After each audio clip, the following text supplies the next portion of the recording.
14 reasons why the Philippines is different from the rest of the world.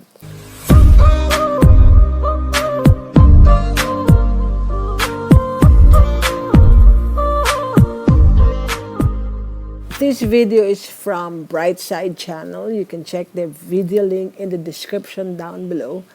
Okay, I just came across this channel and I'm so happy because they featured the Philippines in this particular video.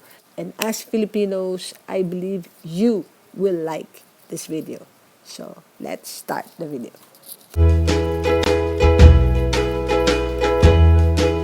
Coconut. What if I told you there is a country where over 175 languages are spoken, people text more than anywhere else in the world, and boxing fights directly influence crime rates? It sounds pretty much unbelievable, but it's all true in the Philippines. 14. There are more than 175 spoken languages. There are 2 official languages in the Philippines: Filipino, based on Tagalog, and English. Filipino is the most commonly spoken and pop culture language, and the government of the country uses English in their work. By the way, the Philippines are number 5 on the list of the world's top English-speaking populations after US, India, Pakistan, and the UK. All this sounds pretty plain and ordinary, but in fact, the diverse linguistic groups living in the country use over 175 languages for their internal communication. Since many of them exist only in spoken form, it's impossible to calculate the exact amount. So number 14, we have 175 spoken languages. Ang dami, grabe. And to tell you honestly guys, ako, ang alam ko lang dun sa 175 languages ay isa. I only speak Tagalog because I'm from Bulacan, so magaling akong mag-Tagalog. And English, of course. Pero meron din ako mga alam ng ibang languages like, alam ko lang po yung Bisaya, ano ba alam ko doon? Maayong gabi sa inyong tanan, maayong buntad. So, yun lang.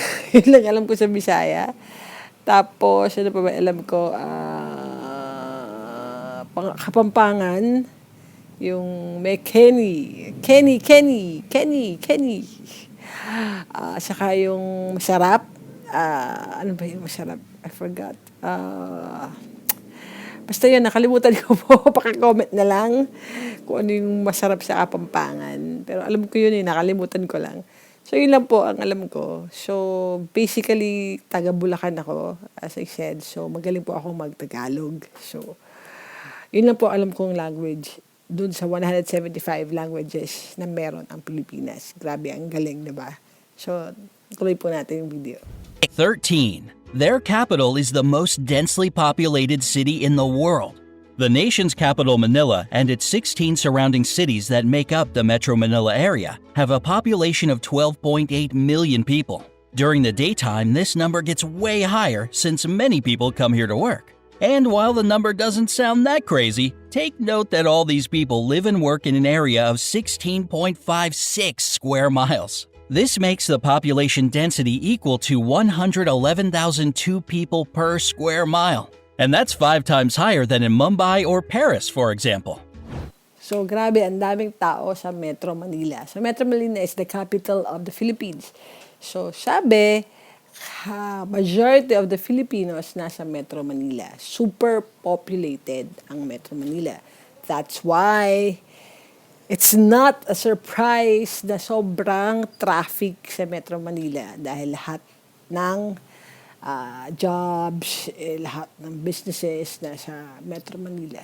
Nasa laki ng Pilipinas, nasa maliit na lugar lang nagsisiksikan yung mga Pinoy at yun ay yung Metro Manila. Okay, so, tuloy tayo. Okay, so let's go to the next one. 12. They have churches in shopping malls. Shopping malls aren't merely a place where you buy stuff for Filipinos. They are safe, air-conditioned community hubs with gyms, health clinics, concert halls, nightclubs, parks, and even churches inside.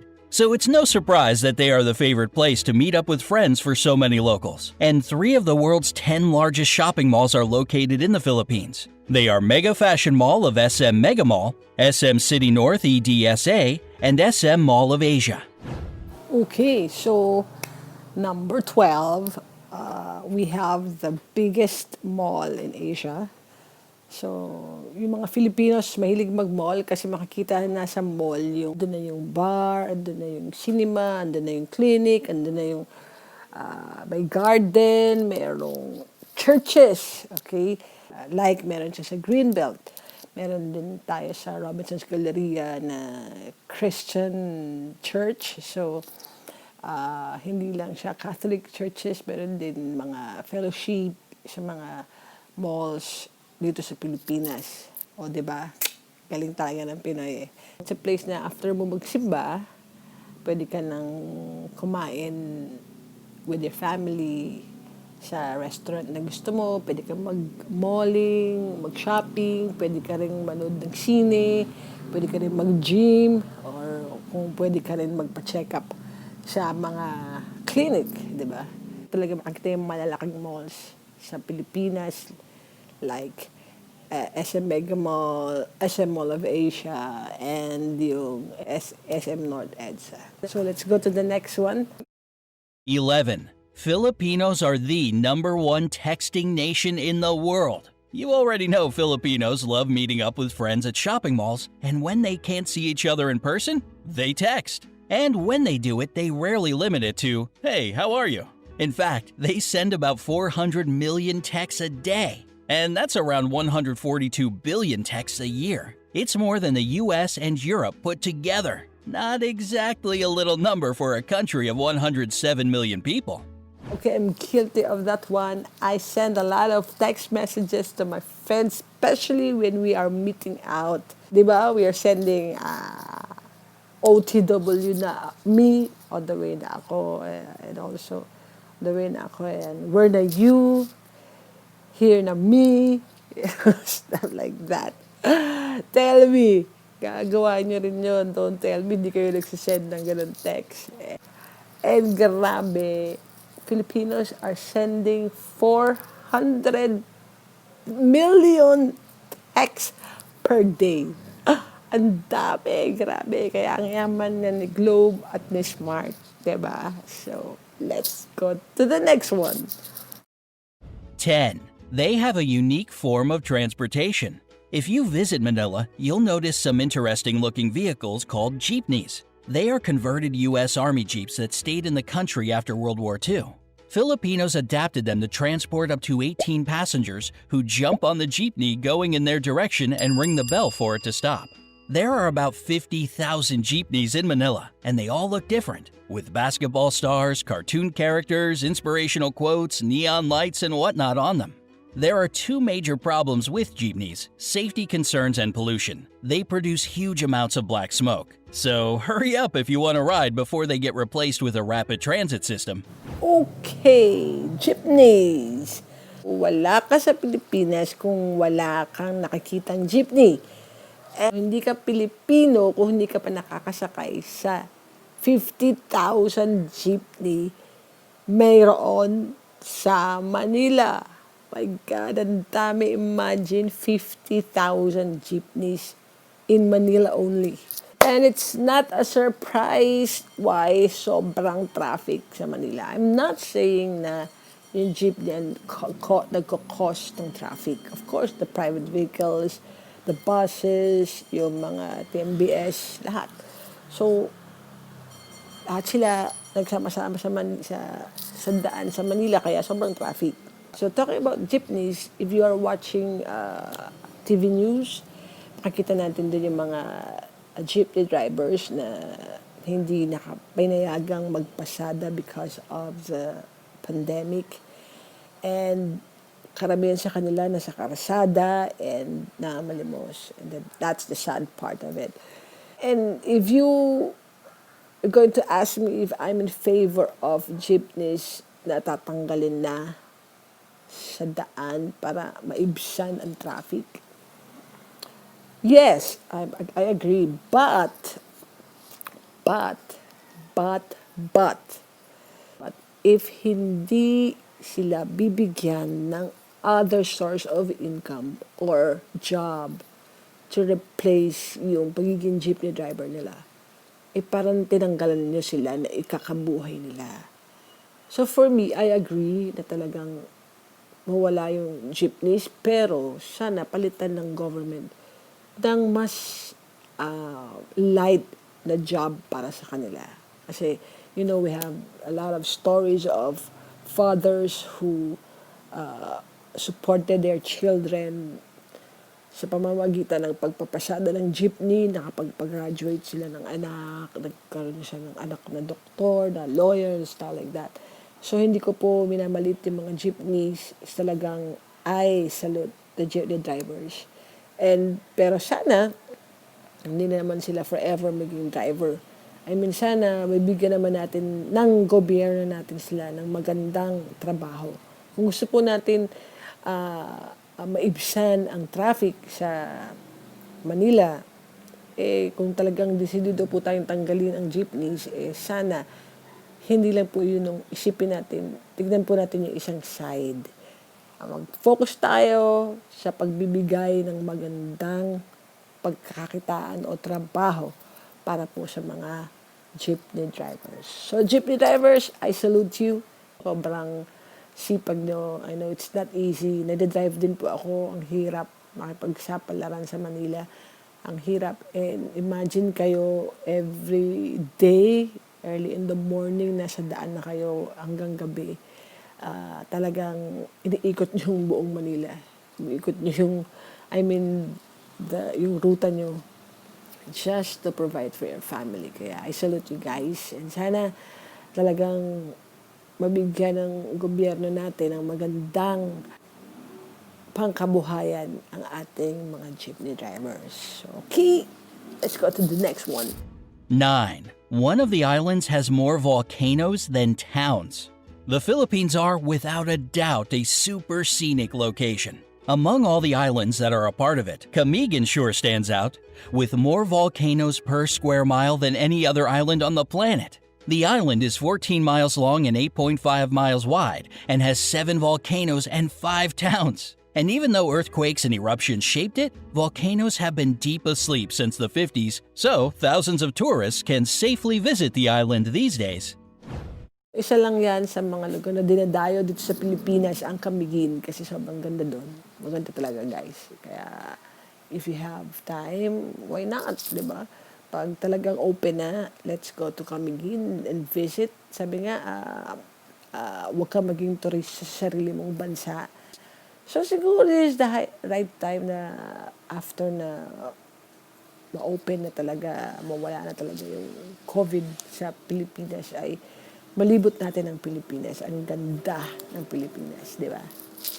So, 8. Their national flag has a secret meaning. The national flag of the Philippines has 2 bands of blue and scarlet, and a white triangle at the hoist with a yellow sun and 8 rays, each of them standing for one province of the country. The yellow stars stand for the 3 largest island groups, Luzon, Visayas, and Mindanao. What makes the flag really unique is that it can be reversed to declare a state of war. This happened during the Filipino Revolutionary War of 1898 to 1901 and during World War II in 1941 to 1945. Meron daw hidden meaning yung flag, and I believe as Filipinos, alam naman natin lahat yun, na natutunan natin yan sa ating mga eskwelahan when we were young. Tinuro sa atin kung ano ibig sabihin ng flag ng Pilipinas, yung red, white, and blue, and the 3 stars and the sun. So, karamihan mga Pinoy, hindi naman to hidden mystery, di ba? So, pray na natin. 7. Boxing directly affects crime rates in the country. Filipinos love boxing and are crazy about their most famous boxer, Manny Pacquiao.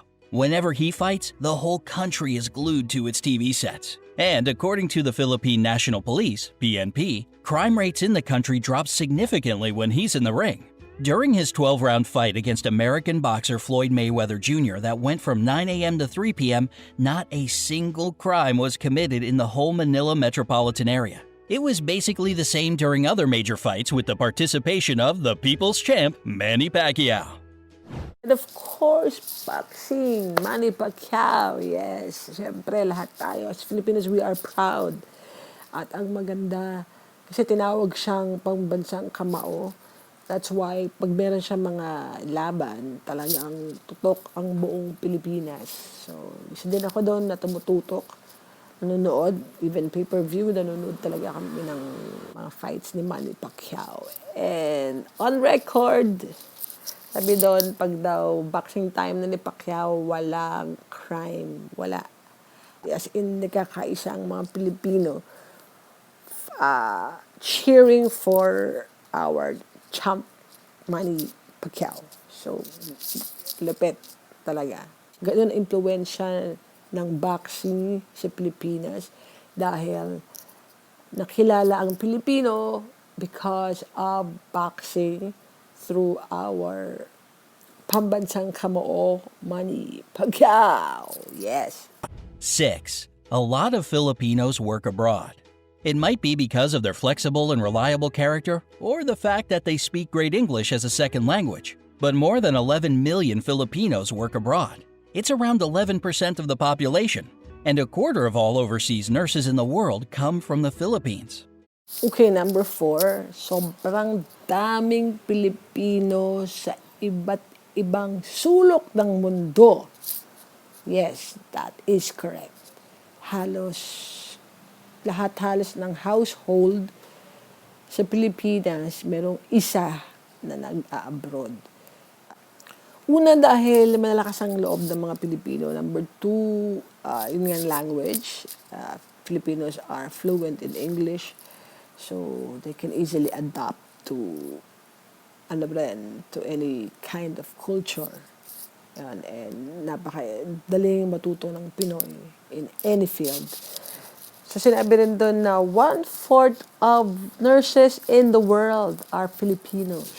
So, karamihan ng nurses sa Pilipinas ay nasa ibang bansa. Of course, I'm not against those nurses na nagtatrabaho sa ibang bansa. Kasi, syempre, pinaghirapan nila yun and kung sana mabigyan lang sila ng magandang compensation dito sa Pilipinas, bakit pa sila alis, di ba? So, syempre, mas maganda pa rin nakapiling mo yung pamilya mo. Di ba?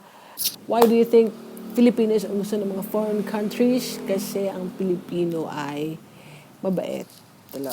Mabait, may compassion with the patient, talagang maaruga.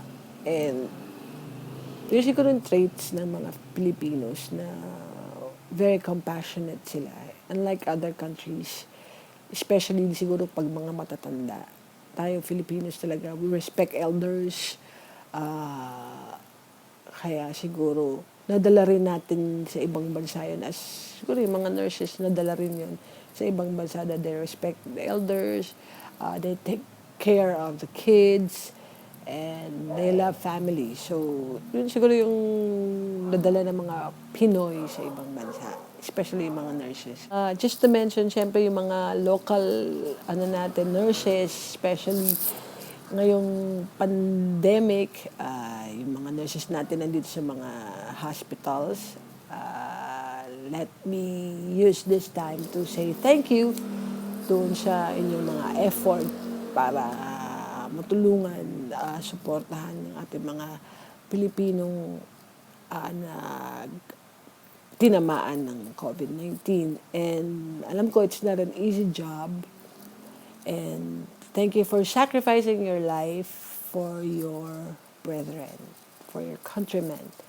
And sabi nga, you are our today's heroes. And I agree, and I 100% agree that nurses is our today's heroes. So, I salute our nurses and of course our doctors and lahat ng medical field. You are our heroes today. So, meron kada tayong mga panahon sa buhay. Ngayon yung panahon nyo, you are the heroes of our country today. And sana paglingkuran pa ninyo ng mas mabuti at mas maganda at mas magaling ang ating mga kababayan. So, thank you very much sa ating mga health workers. So, let's go to the next one. 5. Their rice terraces are the 8th wonder of the world. Banawa rice terraces are the oldest in the world and were so smartly designed that they still bring a harvest of rice and vegetables, most of which get exported. And it is believed if all the terraces had been built end to end, they would stretch halfway around the world. Today, these places bring the country more money as a tourist destination than rice plantations, and thus they play an important role for the economy of the Philippines. Number 5, of course, the Banawe rice terraces, the 8 wonders of the world. Sobrang ganda. As I mentioned kanina, huwag ka maging turista sa sarili mong bansa. And it's super sikat in the world. Talagang pinupuntahan siya ng mga foreigners. Yung mga foreigners na talagang gustong mabisita yung 10 wonders of the world or 15 or 20 wonders of the world. One of them is rice terraces, the Banawe rice terraces. So, wow. Just comment below if nakapunta na kayo sa Banawe rice terraces and share us your experience. Kasi ako, hindi pa talaga ako nakapunta doon. And syempre, wish ko talagang makapunta doon. Okay, so let's go to the next one. 4. They produce a lot of coconuts. For years, the Philippines had been the #1 producer of coconuts in the world. And even though the leadership now belongs to Indonesia, 153,532,000 tons per year is still an impressive number, isn't it? These coconuts are used to make anything from clothing to beauty products. Okay, the coconuts. So, syempre, trademark ng Pilipino yan, especially on summertime. Yung buko, tapos, the buko juice. And we use that also sa mga kakanin, yung sinasaukan ng mga puto, ginagawang gata, something like that. And ngayon,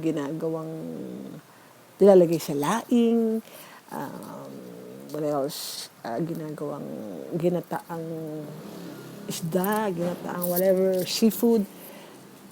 Yan ang masasarap ng mga pagkain naman ng Pinoy. And, at sobrang daming coconut sa Pilipinas. And sana nga talagang ma-develop pa yung coconut industry sa Pilipinas.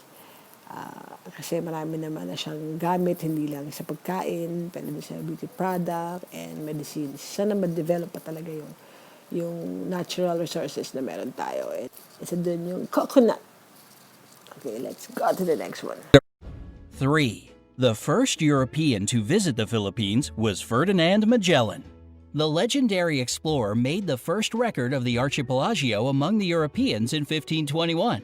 He founded the first settlement in Cebu, and thus most of the area became a Spanish colony. This explains the fact that around 90% of the population are Christian, unlike most of the country's neighbors. In 1898, the Philippines went under U.S. rule and later, in 1946, became an independent republic. Number 3, na-discover ni Magellan ng Pilipinas sa Cebu.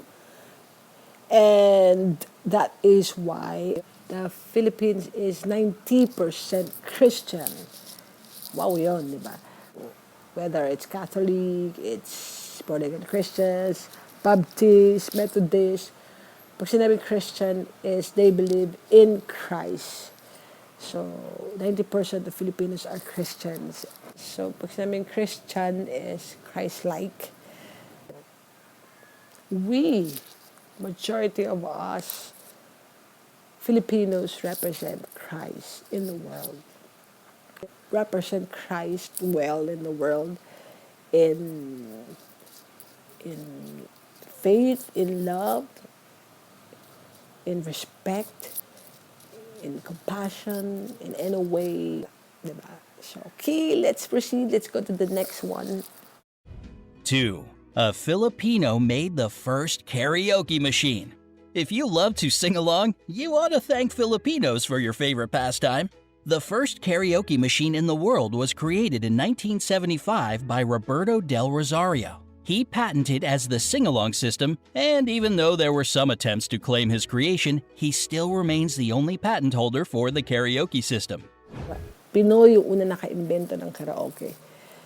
Grabe, di ba? So, wow. Kasi yung mga Pinoy, mahilig talagang kumanta.